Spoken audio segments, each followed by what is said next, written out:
Check to see if she's trying to do it by phone or if she actually has the GoToMeeting app, because she'd need an access code if she's by phone. I'd rather not call in by phone because the last time we tried that, we had nothing but, yeah, Yeah. it was trouble.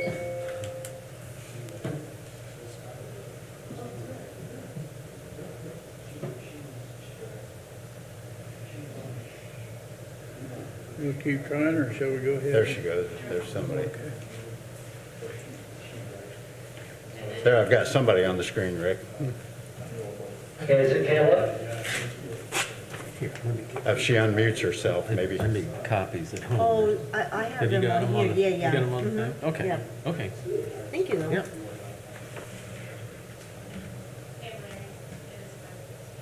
Huh? Okay. Yeah. Thanks, Heather. It says 5:14 on our computer. Okay, Steve, you're on. Okay, I'm going to go ahead and call the meeting to order. First thing on the agenda is the approval of the February minutes. Everybody had a chance to read them. If there are no corrections or additions, I'd like a motion to accept. I move that we accept the minutes from February. A second? Second that motion. We have a motion and second. All in favor, say aye. Aye. Opposed? Okay, thank you. Unfinished business. First up, Rick Swaim, the Metzger plaque. Yeah. Hello, everyone.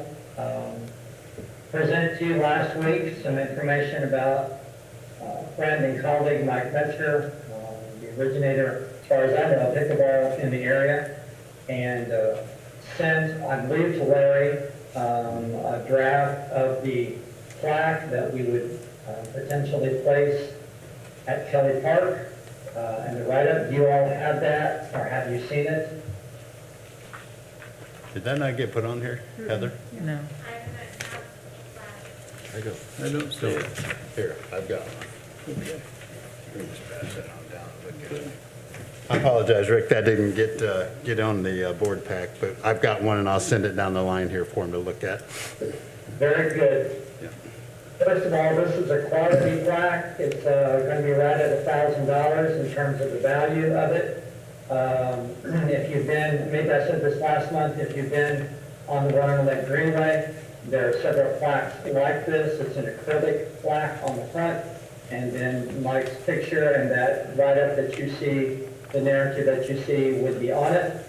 I've also had suggestions, and Kayla, I believe, is on now, hearing this, that we plant a tree near the plaque in the park. So that would be all of this. We would get it installed, and we would purchase and plant the tree in memory of Mike, if we can get that permission to do so. So the first issue is the plaque itself.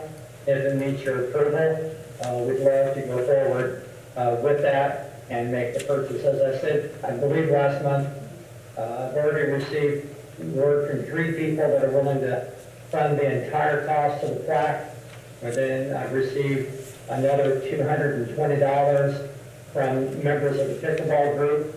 Just out of the goodness of their hearts, they knew that other people had already agreed to pay for the full price of it, that they wanted to contribute. So that's the kind of impact that Mike has had on this community and on this group of people.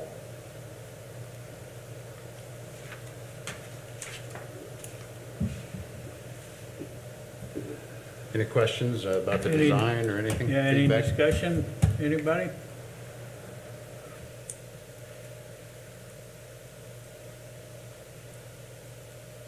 I think it looks nice.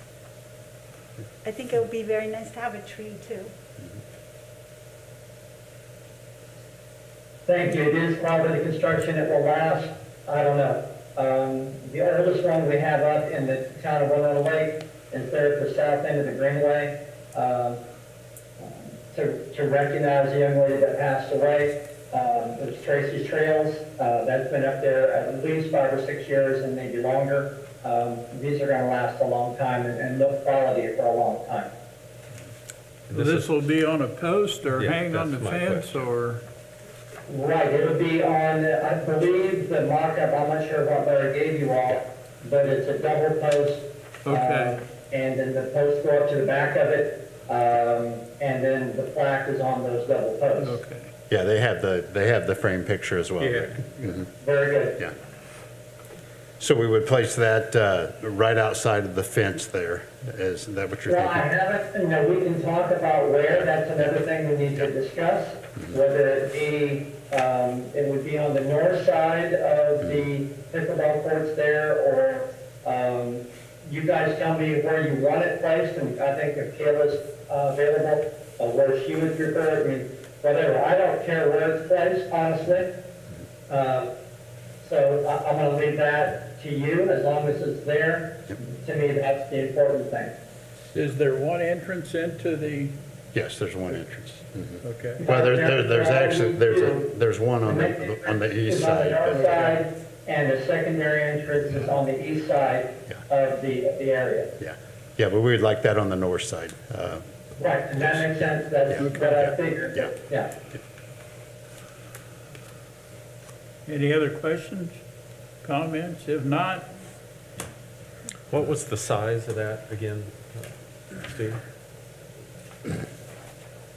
18 inches, looks like by 24. 18 by 24, Rick? Mike? Correct. The height is about, I don't have it in front of me, the dimensions, the height of the whole thing is probably 4 feet, maybe 4.5 feet Yeah. tall. But the plaque itself is 18 by 24? Yeah, whatever, I don't have Yeah. those dimensions in Yeah, front of me, I think it's on that sheet that I gave Larry. Yeah.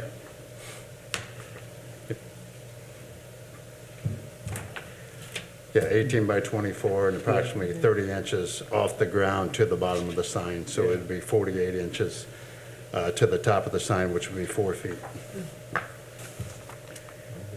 Do we have a motion to allow the plaque to be installed? I move that we allow the plaque to be installed. Second? I would second that. Motion and second to put the Metzger plaque in. All in favor, say aye. Aye. Opposed? Okay, you get your plaque. Thank you very much. Now let's Now, talk about the issue tree. of a Yeah. tree, is that something that we could do? Absolutely. I don't see a problem with planting a tree. I mean, we're all about trees in the Yeah. park, so, I assume that, but obviously need to ask permission for it to be done. and I can coordinate with you, Rick, or whoever, where we can place that tree out there, and as well as where we want the plaque on the north side Right. there. Yeah, It makes some sense to me if they could be in close proximity one to the other. Yeah. Since it is obviously memorializing Mike as well. So Kayla has volunteered to purchase that, and then I'm sure that her son-in-law is going to be the one installing it. He works for Hyman Construction, so I'm sure they'll be installing the sign, and I would presume the tree as well, so. Sounds good.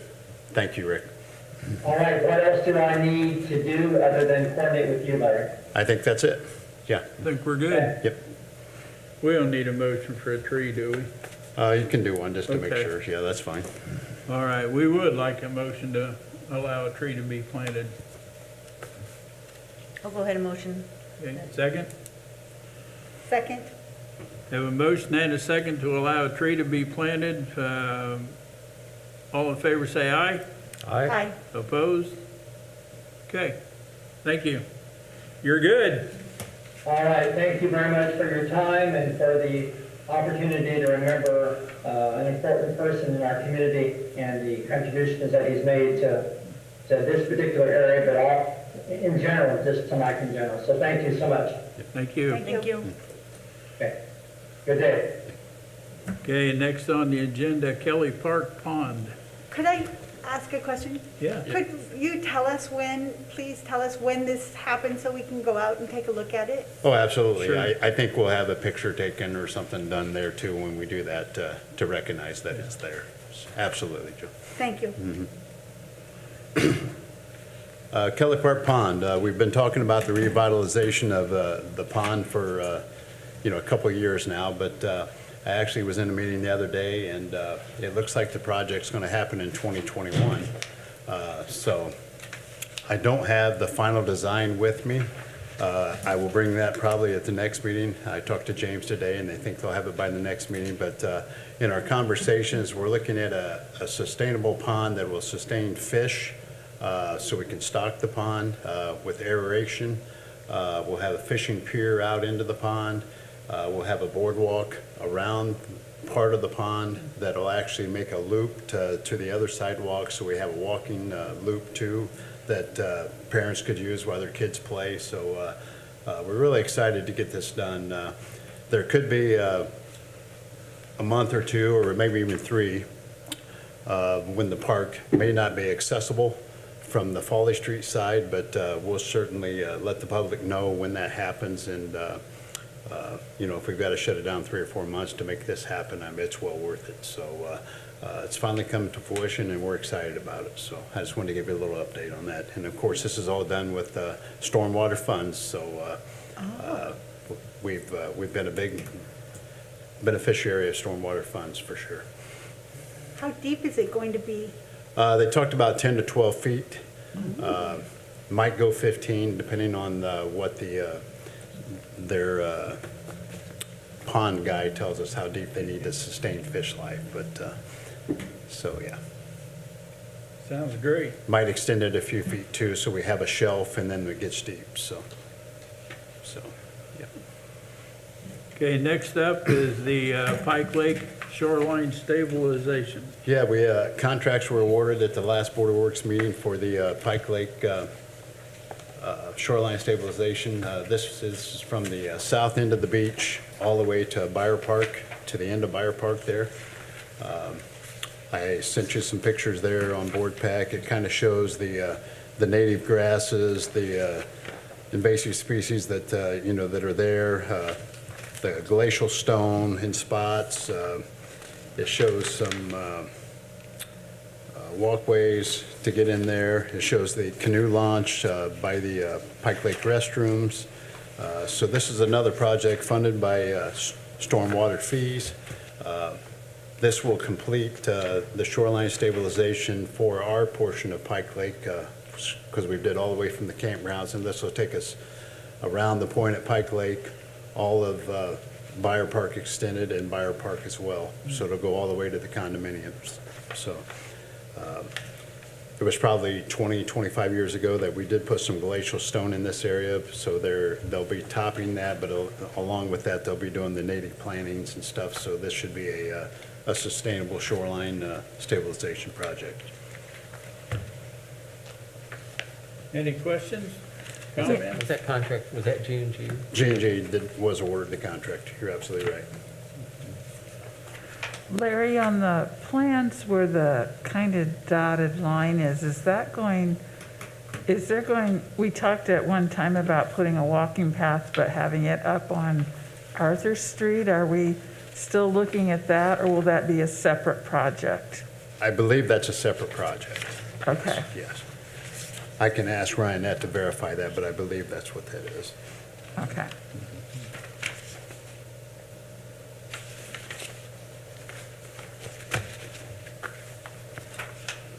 Okay, that's it for old business. On to new business. Donation Kerr Park.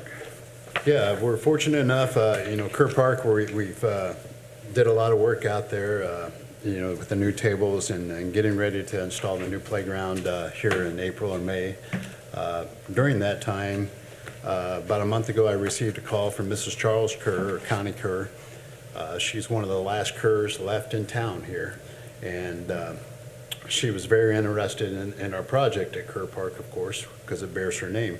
And I had told her what we were doing out there, and she asked if there was anything else that we needed. And I said, well, in the overall plan in our Stella project, we looked for a 2 to 5 year old playground to be installed south of the playground that we're going to install this spring. She said she would like to be involved with that, so we looked through some pieces that she was interested in, and what it would cost to put the piece in, the fall protection, the timbers, and a couple of benches by that piece. and it came to a total of $13,360, and she graciously donated that money. And we've purchased the stuff. It should be here in time to install right with our other stuff. So through her kindness, we'll be able to do all that at the same time and finish that park up and be complete with it. So Very nice. very appreciative of Connie Kerr to do that. That's great.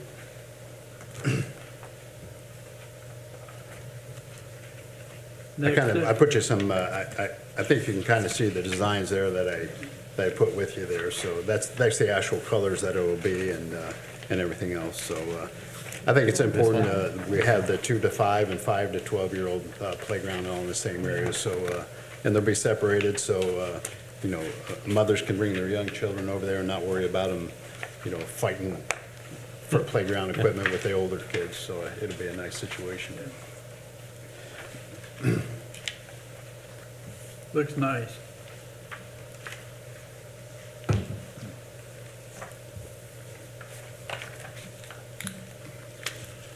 Okay, next up, playground equipment buyer park. Yeah, so this year in our budget, we're to replace the playground at Byre Park. We met with the playground representative, Sean and I did, and we looked at, we had them design a couple, and we looked at a couple to put together. So I've got 3 options there. The first option with the prices, you can see them. I mean, they're anywhere from $52,420 to $43,231. That's the lowest one. But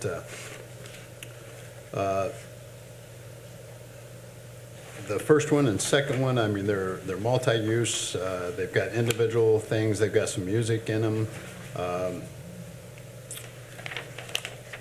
So the second one's more of a rock climbing theme with tunnels and lily pads, things of that sort, curved beam, a cozy cocoon for people to sit in.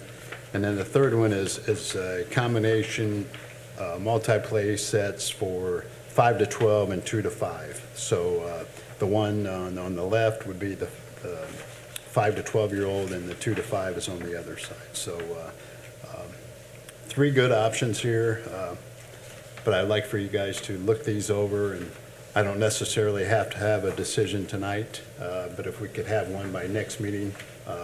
We do have a deadline to get the pricing good on these, so if you could look at these and give me your feedback on which one you like, or if you have any comments now, that's fine too as well. I don't know if you've discussed them, looked at them. I'd just like to say, walking by there frequently, I think the third option would offer the greatest diversity for the age of kids I see out there, because I see really families with small children and then also older kids coming down by themselves. So it'd be kind of the same idea that you just presented for Kerr Park, that we have 2 areas where then a great age range could use them, but that's just my 2 cents. Claire, the age range on option 1 and 2, They're 5 to 12. they're all 5 to 12? Yeah. Mhm. Yep.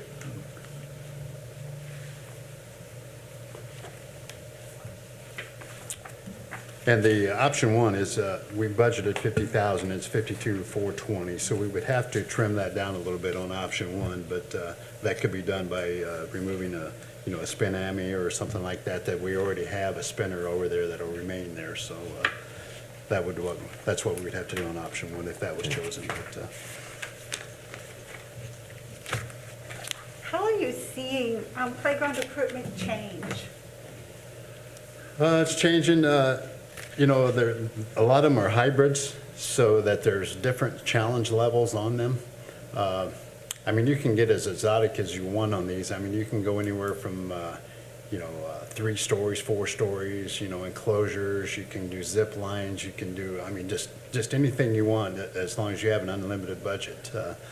We try to get things that, are fit within our budget, but yet provide different activities for different age groups is what we try to look at when we're looking at these. But it's changed over the years, there's no doubt. There's no doubt it has. And the standards have changed, and that's why we keep updating our playground equipment about every 20 years. This one, I believe, is 20, 21 years old, something like that, Sean, and we're in the same boat over at, as I saw with Dave's son there, that over at Rarick Park, it's the same situation, so, yeah. And I guess to add what Jill asked, you see like where there's a more emphasis on climbing, their kids, or swings, or has one, is like swings faded out and something else has come in where, like what, climbing wall, has that become more popular? Or? It just depends where it's at, I think, Larry. And the one thing about swings, I mean, swings are nice, but a lot of people are going away from swings in close park areas because they take so much encroachment room. Probably if I put a swing where on the right-hand side of this dual piece here, I would have to use that whole area for an encroachment zone just to have a 4-bay swing in there. Okay. Just to have the encroachment. So they've tried to do things that, make things swing or move on the playground itself that doesn't launch kids a long way, so you don't have to have the 20, 25-foot fall protection. Okay. That's kind of what you're getting away with. But, in certain parks, Kelly Park's a good example. I mean, we put a separate playground swing set in out there just so that mothers would have a place to swing their children out there. So there's certain places to have them, and there's other places where they really don't see a need for them. We've never had one at Byre Park, and I'm in agreement with Diane. I mean, there's, with the shelter rental, you see age groups from, toddlers to teens. I mean, so, absolutely. Okay. Yeah, With all thank the Ninja Warrior hoopla that's going on, I wondered if they were going more toward that type of. In some Climbing, places, pulling. that's more of a fitness or exercise situation, and we actually, Sean and I were talking about that at Krebs Trailhead, where we had that extra land out there, and it's right along the greenway there. So that would be an ideal situation for something like that, something that would challenge not only little kids, teens, but also adults. So yeah, there's a place for everything in our system. Yeah, that's right.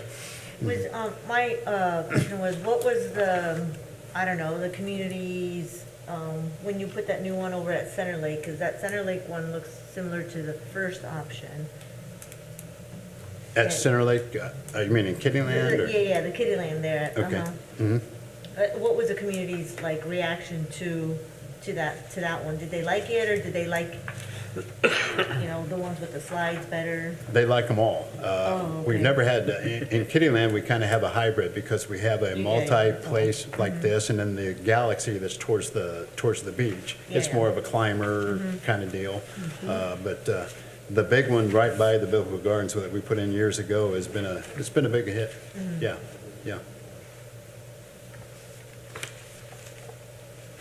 Anything else, anyone? So look these over, and next month we'll try to come back with Yeah, opinions. that'd be fine. And if you have any questions, please reach out to me. I mean, we've worked on these for a few months, and I can certainly answer your questions. Okay, next up, 5-year master plan. Yeah, I've got, it's time for the 5-year master plan again, and this year we're contracted with Cornerstone and Deb Smucker, so I asked Deb to come and kind of address the board, and so you can meet her, and then she can meet you, and Deb, I'll turn it over to you. Well, Larry just asked me to at least come and let you see a face and a name instead of even just doing it on Zoom, so it's a pleasure to meet all of you. 5-year master plan, and obviously within the name itself, it implies every 5 years, but the bottom line for a 5-year master plan is to evaluate where you are and create a roadmap for your future, and to look at the priorities, not only how things in the community may have changed, whether that's demographics or businesses or growth overall in the community, and to identify that, and then to talk with the community involves public input and community input. Usually that's through online surveys, and usually we try to have public meetings where we invite people to come. That obviously has been a little more challenging in this last year. But that's all a process. We anticipate we're already starting and working with staff on getting the inventory and just kind of evaluating where we are today, and then looking at some of the holes and gaps that we may see, and then starting the community input here probably in another month or so. You'll see an online survey.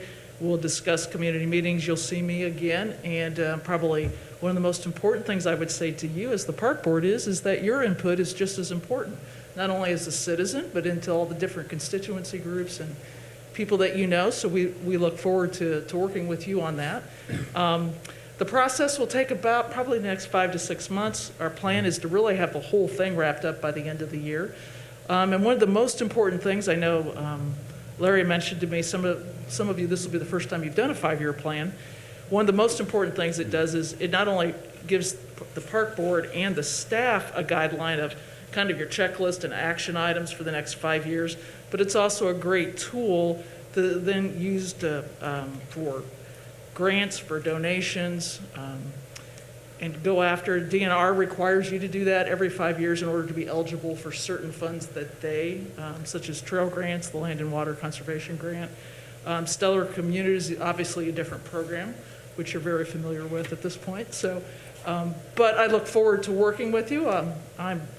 My family is actually from just north of here, up in Goshen and Napanee, up in that area. So I am familiar. I'm actually out of the Indianapolis area, but I'm a landscape architect, and I've been doing park comprehensive planning, gosh, we'll just say for a really long time. How's that? With lots of your fellow communities around the state of Indiana and throughout the region in Illinois, Ohio, and Kentucky. So I look forward to working with you, and I'm sure I will have more questions for you the next time I see you. So it's a pleasure to meet you all. And I'll say that her and Pat, we've had Pat for several years do these, and Pat is retired, and Deb and Pat have worked on some projects together and know each other very well. So Pat has transferred some of her files that we have worked on in the past to her, so we're up to speed and off I'm and sure running that's what already. you So do. Yeah, so look forward to it. It'll be a Absolutely. fun year. So Yes. thank you. thanks, Deb. Thank you.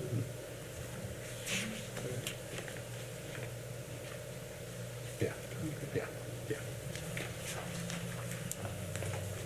yeah. Next up, Madison land acquisition.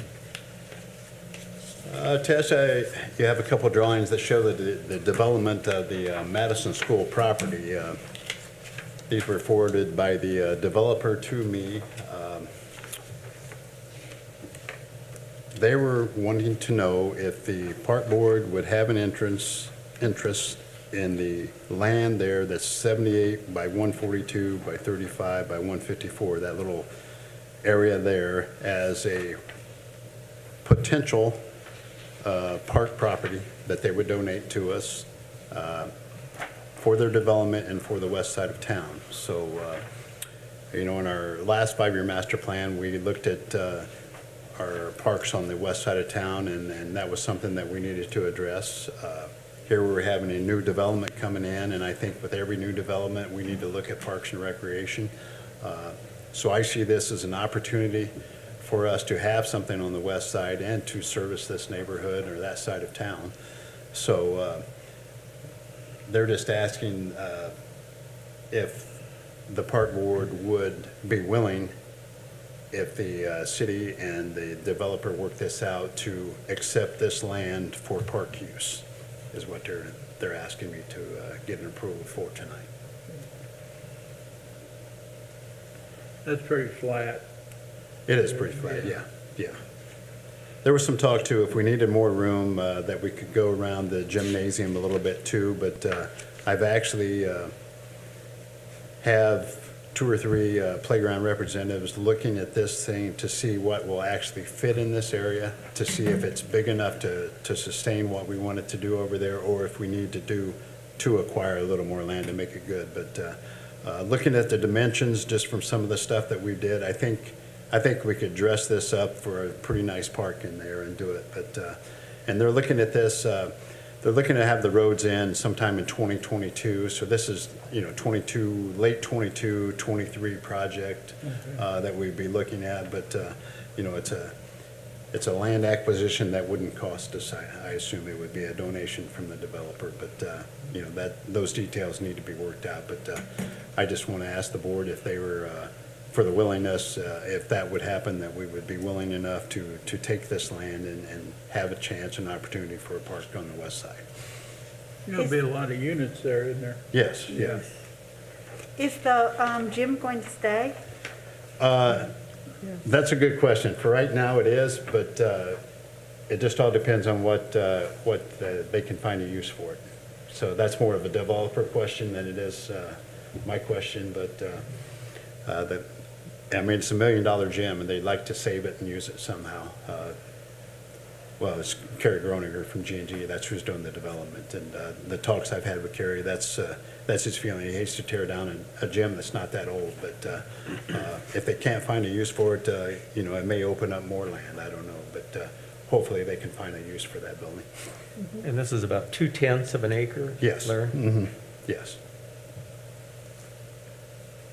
So the 2/10 as it stand, unless there's additional land acquisition, it's pretty limited on what you could do with that? as I far think, I think we can definitely get a decent-sized piece of equipment in there, maybe some benches, maybe a little gazebo, something like that.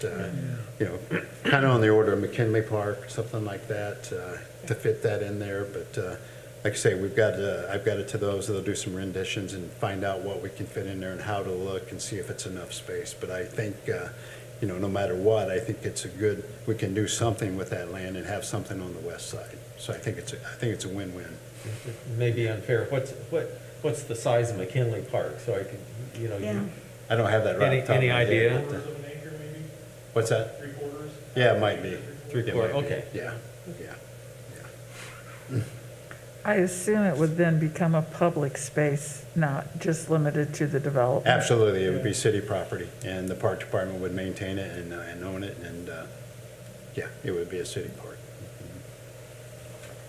Yeah, I would think you could get some pretty good equipment in there. Yeah. Well, Need a motion? we need a motion. To do that? Yes. Yep. I'd move that we'd proceed with this, and you want a motion to accept The land acquisition. the land acquisition? Yes. I would say that a motion to accept the proposed land, subject to the working of the details out with the owner and the city. Yes, yeah, something to that. So moved. Yeah. Yes. We have a motion, do we have a second? I second that. Motion and a second, all in favor say aye. Aye. Opposed? Very good. All right, thank you. Do we want to talk to Dan? Yeah, if we want to do Dan now. Dan, what's up? Dan's here, he's got a request. I didn't get him on the agenda in time, but we can surely put him up here, and he's got some You things think in he's the earned works. the right to be up here, huh? Yeah, that's right. Well, thank you for squeezing me in tonight, for starters. This is our 35th year at Higher Park, so it's quite a run. So something I always thought I would never do is what I'm asking for. We'd like to put lights in. The program's growing, we're trying to add some programs and potentially get some bigger races back at Higher Park. And one of the first things I asked for is lights. And later in the summer, during the fall, we were really racing to get races completed, and we got to scale back on our practices just to kind of fill in the evening. And so we run out of light quick. So we're just asking for permission to put some lights in. I do have a grant written for K-21 to pay for them. So the plan is kind of a turnkey. When they get done installing them, I flip the switch and we have lights. So the lights would only be used on race night. They wouldn't be on, every night. So on an as-needed basis. So Tuesdays and Thursdays, later into the season, and Saturdays. We're looking at doing a beginner league this year to get more local kids involved. So that could be another night that we would utilize the lights. Here again, that would be later into the season. But we're not looking to do night racing past the hours of the No, park, correct? because I got to run it. Yeah. No, so the plan, Yeah. would be just, like I say, as needed, and we would put, for local type stuff, if it was at 10 o'clock would be the absolute latest that we would keep them on. If we would get the possibility to get a national, that, or some big race, that may push it if we get delayed for weather or whatever. that's one of the reasons the sanctioning body, USA BMX, requests lights to be provided, or at the track so that you can race into the evening. But that would be once a year. That's a one-time event that we could So ask one special weekend, permission yeah, to yeah. go later. Right, and, yeah, you would definitely know if we were doing an event Yeah. like that. Yeah. So. How many lights are we talking? Dan? So 4 poles with 4 lights, and they would pretty much all be pointed at the track. So it wouldn't, we're not trying to illuminate the parking lot or surrounding area. It's really, the pit area would be a little bit dark and just kind of be the overcast light would be in the pit area, but the majority of the light would be on the track. Wouldn't intrude into the neighborhood, No. into the surrounding No, I don't homes. think so. I'm not a light specialist, so it really, everything, all the tracks that around the country that have lights, it's really, they're really pointed at the track because we try to get rid of shadows. As a shadow comes across the jump, it moves on you, and that's why, at dusk, I shut the kids down. Because the jump you've jumped all day, all of a sudden gets longer, and it's not good. And like I say, the grant would cover the installation of the lights. Are these LED, Dan? Yes. They are, okay.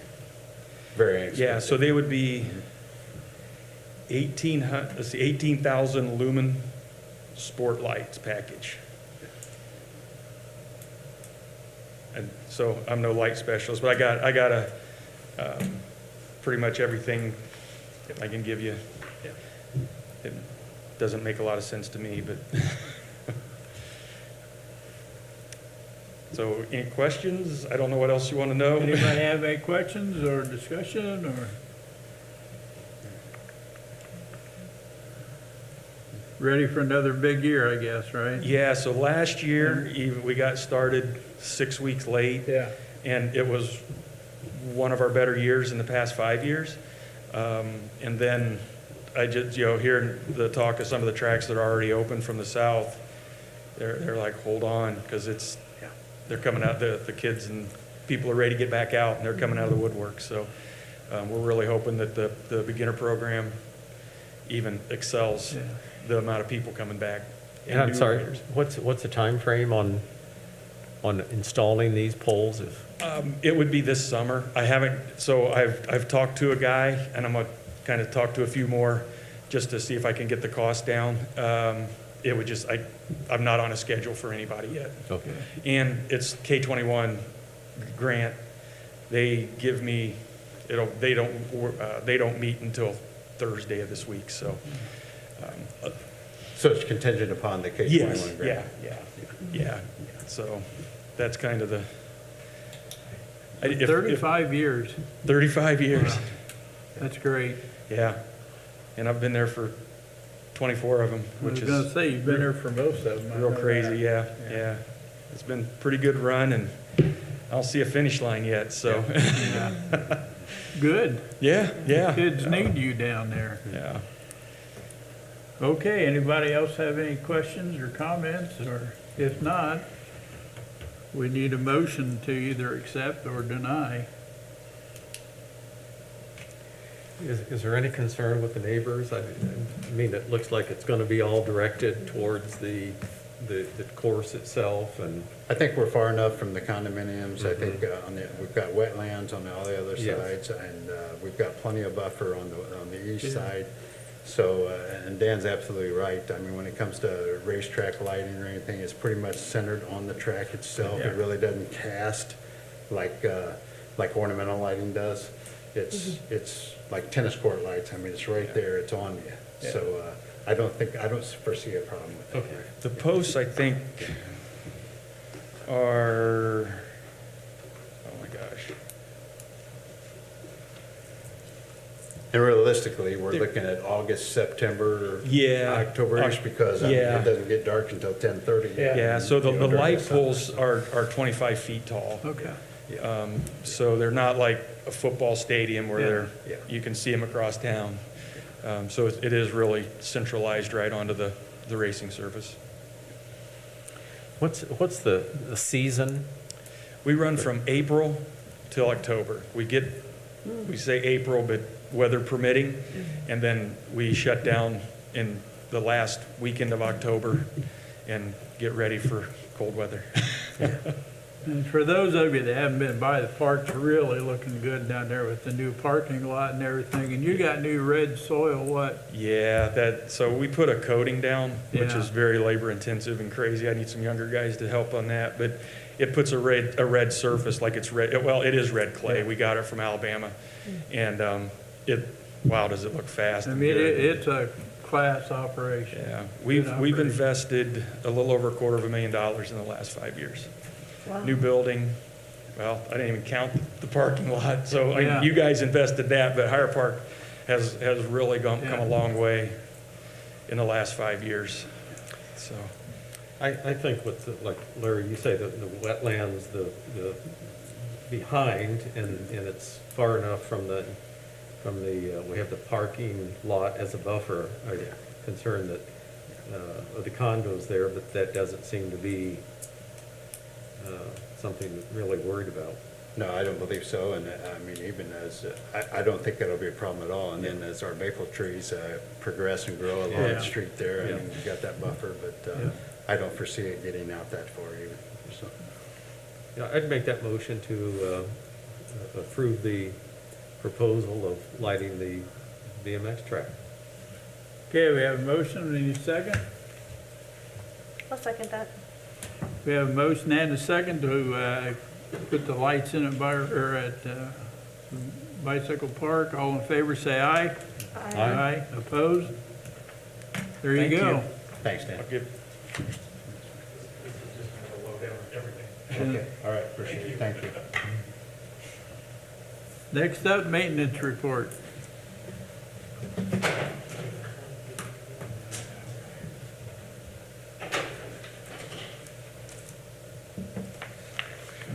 Hey, guys.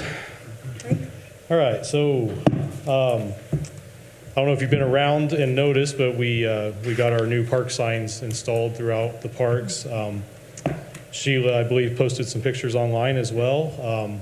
They're really sharp looking. We kind of tried to mimic the design of our newer park rules signs, so they kind of go hand in hand, look a little newer. They turned out really well. The only one we don't have installed is Nye Park. We're going to wait until the Buffalo Street project's complete down there before we install that, just because we're not exactly sure placement of a couple other things going on there. They turned out really sharp. They're really nice. We've also removed some old sidewalks, like at Lucerne Park and Kelly Park, that were going towards old play structures.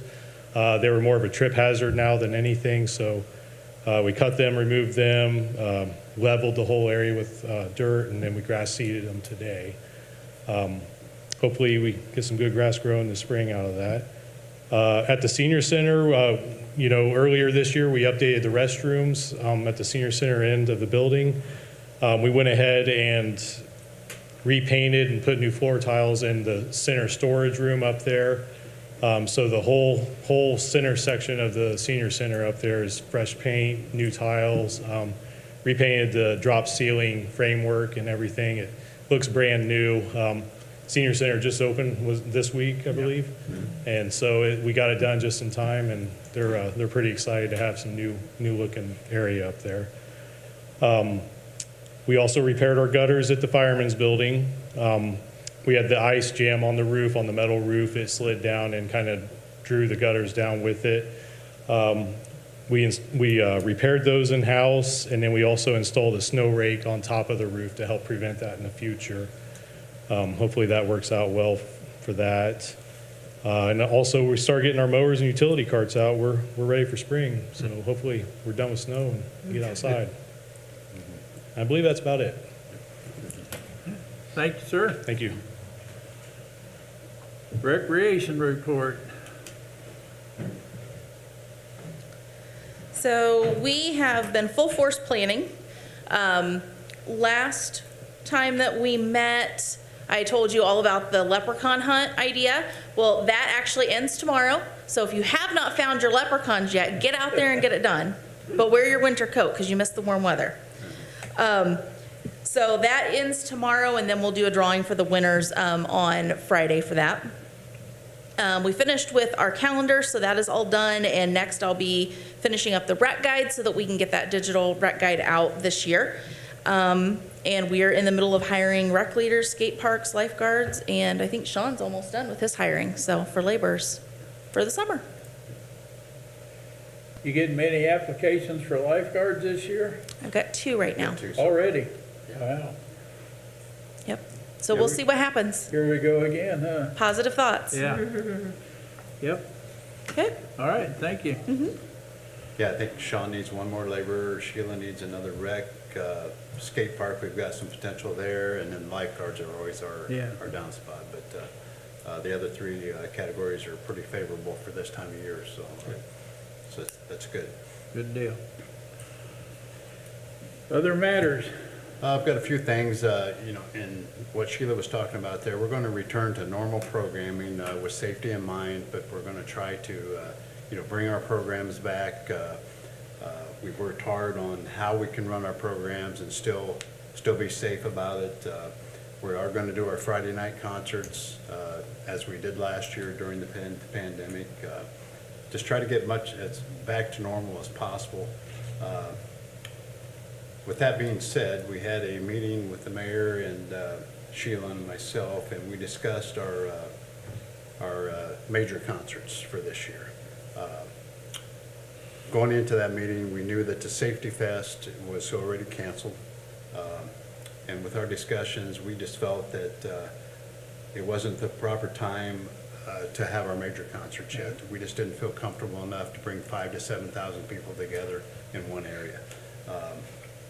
Not only that, there were some logistical things that we had to fight through, building availability, contracts, that was the biggest thing. I mean, we had to sign a contract in March, and if something would come up, and cancel the concert, I mean, it could potentially lose $25,000 to $30,000. And, I'm frugal with my own money, but I want to be frugal with taxpayers' money too. I don't want to throw that out the window. So that was a big decision, part of our decision as well. We feel that we'll start these back up in 2022. We should be vaccinated and we should be on a better roll by then. So, but this year we're going to substitute with a couple more Friday night concerts in place of the rock and the country one. And I think the park will be still rocking, but not as many people. I mean, we averaged about 215 people at our small concerts, and that's kind of where we want to be. We're just not ready for the 5,000 to 7,000 people yet. So with that being said, everything else is going forward. We're doing table rentals. Sean, the guy, started that. We're going to do table and sawhorse rentals that we didn't do last year. People are starting to book our buildings. Heather can tell you that. We did meet with the Parkview representatives and the fire department about the vaccination site at the pavilion. They're trying to work the logistics about the second site with the state on that. So we're still holding that building open except for Saturday and Sunday rentals. We're still going to move forward with that, but if the vaccination site is there, it'll be Monday through Friday. It might be a Monday, Wednesday, Friday deal, but we'll hold it open all week until we are for sure that it is a site or it isn't a site. If it's deemed that it's not necessary, we'll go on and we'll rent it from there. But as of right now, we're not taking reservations between Monday and Friday, just on Saturdays and Sundays, so we can generate a little revenue in that building. So the only other thing I want to say, I want to pass along our condolences to Michelle Boxall. Her mother passed away last Thursday, and we're thinking about her and her family for sure. Yeah. Thank you, Larry. By the way, I agree 100% on the big concert. Thank you. I think big concerts, I think it's a good idea. Anybody else have anything to say or add? One other thing, Dan was talking about how his his riders are, he's looking for a big push. I got a text from the Young Tigers today. They haven't even started their official signups, but they have 81 cheerleaders and 10 more ready to sign up. So we're looking at 91 cheerleaders already signed up. So we're going to have to cap that. And they've got 122 football players signed up. And we haven't even started open registration yet. So I think you're absolutely right, Dan. I think people are ready to get out and participate. To have those numbers come in Yeah. in April would Yeah, Yeah. so, overwhelming and amazing all at the same time. yeah. Larry, there was some discussion, I think, about the church selling the parking lot at the Frivolity field. Is that anything Actually, new on that? James Emmons is looking into that because the senior housing development that's being built there was supposed to be a lift station on the corner, I believe it was the southeast corner of that building, but it would be right up against two of the houses and like inches off the alley. So what they're looking at doing now is moving that lift station across the road to where we already have a lift station, but that lift station is deteriorating now, so they're going to make one centralized lift station there that'll service that, plus the Young Tiger Field and our restrooms. So once they get that done, but he's talking with the church now about possibly still acquiring that to put that there and to have future parking there, for Young Tiger and stuff. So it's a process. He's working with the church. I'm not sure what kind of discussions they've had with that, but I know we're working on it. Yeah, for sure. Thank you. Okay, meeting review. We got a lot done tonight. This is a pretty filled up meeting. Two things I'm excited about. One is Dan and his park over here. I think his 24 years is amazing. I don't know how you do that. But the 5-year plan. I'm excited about the new 5-year plan. Those are always a good time. So, if we don't have anything else, take a motion to adjourn. I move we adjourn. Second? Do we have a second? I'll go ahead and second that. All in favor, say aye. Aye. Opposed? We're done. Okay. Thank you. It's good to have a big agenda. That means things are happening. Yeah. Yeah. I'm happy that you joined the board. It's nice to have someone who does have children.